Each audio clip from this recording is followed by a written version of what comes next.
Paradox. Die to live. The purpose of the Paradox Papers is to take a philosophical approach to how we view as well as how we live life. In this paper, we discuss the paradox of needing to die first in order to live.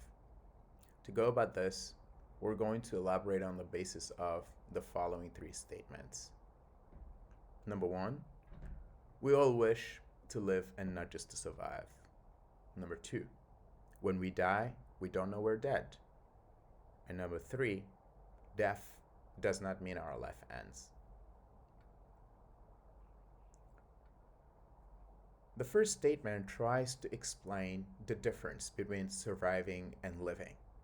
The truth to the matter is that in most cases in our life, we just react to various events that occur to us. And this keeps us quite busy usually. Within a day, from the moment we wake up to the moment we go to bed, our emotions, our thoughts, and our actions are mostly driven by a certain urge. An urge to fulfill desires, reach life targets, and establish some form of stability and image of ourselves in the society we live in. I call this surviving. Even if that urge leads sometimes to major successes, some great deal of wealth, or any kinds of benefits in general, it is still surviving, not living. You may then wonder what it means to live. For me, living lies in the fact that we have some degree of presence with ourselves. I use some here because it is obvious that we cannot be 100% present with ourselves and at all times. However, instead of always being reactive, we must take time to go a bit beyond the events that are taking place and reflect upon them. I call this elevation. In other words, spend time studying the nature of our relationship with the events themselves rather than just always feeding into them. For instance, we work hard to make money for the sake of comfortable survival. But by understanding the relationship between ourselves and money and what we both mean to each other, then we will develop less dependency and more presence to ourselves in terms of what we make money for. You can apply the same principle to love, friendship, etc.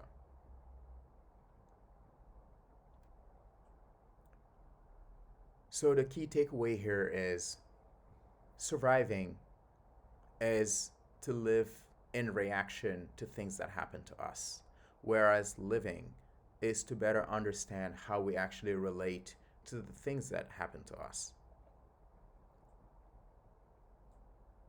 The second statement feeds off the conclusion we made from the first statement.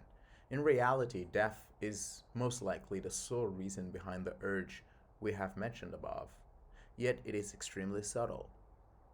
Let's take this from another angle. If we were meant to live eternally, do you really think we would have the strong urge to accomplish things in life as much as we do right now? My guess is no. Unfortunately, though, we are not eternal. On top of that, we don't factually know when this deadline is going to be. These are things that we do not have the power to change. No matter how long we may live, sooner or later we will die. In fact, I call death the only absolute truth in life. We are not so sure how we were born, it was only told to us. But that we will die is the one thing we know for sure will happen. Therefore, this causes us to feel the urge to get the job done before the deadline is here. Well, guess what?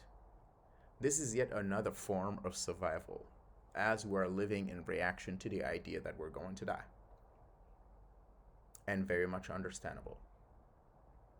However, death itself seems to only exist within our world. What I mean here is when you say I'm dead, semantically it doesn't make much sense because when you are dead, you are not exactly alive to be able to say I'm dead.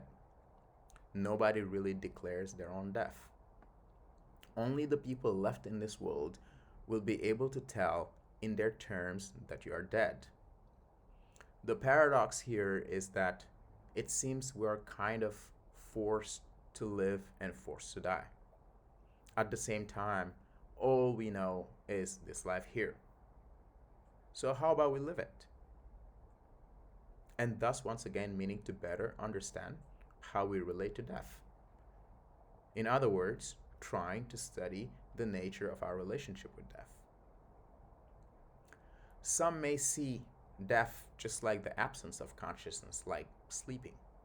Some others may see death as a break from life. I say we may actually have died a lot of times in our lifetime. Being born into this world could have been a form of death from another world, but we just wouldn't know it. Actually, I don't know how many people have memories about the very moment they came to Earth. This is to simply say that whether we are dead or alive, it's something that doesn't seem to matter a whole lot. It only matters to those who witness our death. What truly matters is how present do we remain with ourselves while we think we are actually alive. So the key takeaway here is that self-presence truly determines whether we are alive. Because by the time you know you're dead, you must be dead already.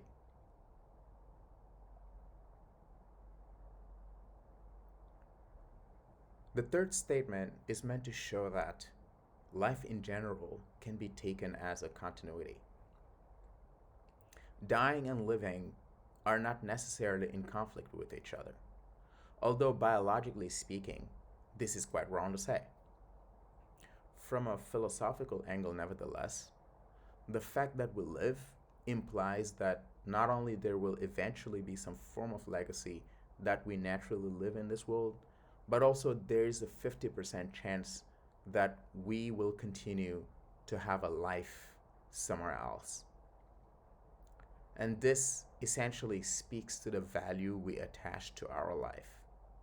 An example to illustrate this would be if I perceive my life in this world as a ground for me to explore things in order to discover what is behind all the events that occur to us, then I'll be living in continuity because death will perhaps be the only way for me to find out or see the outcome of all my observations or discoveries.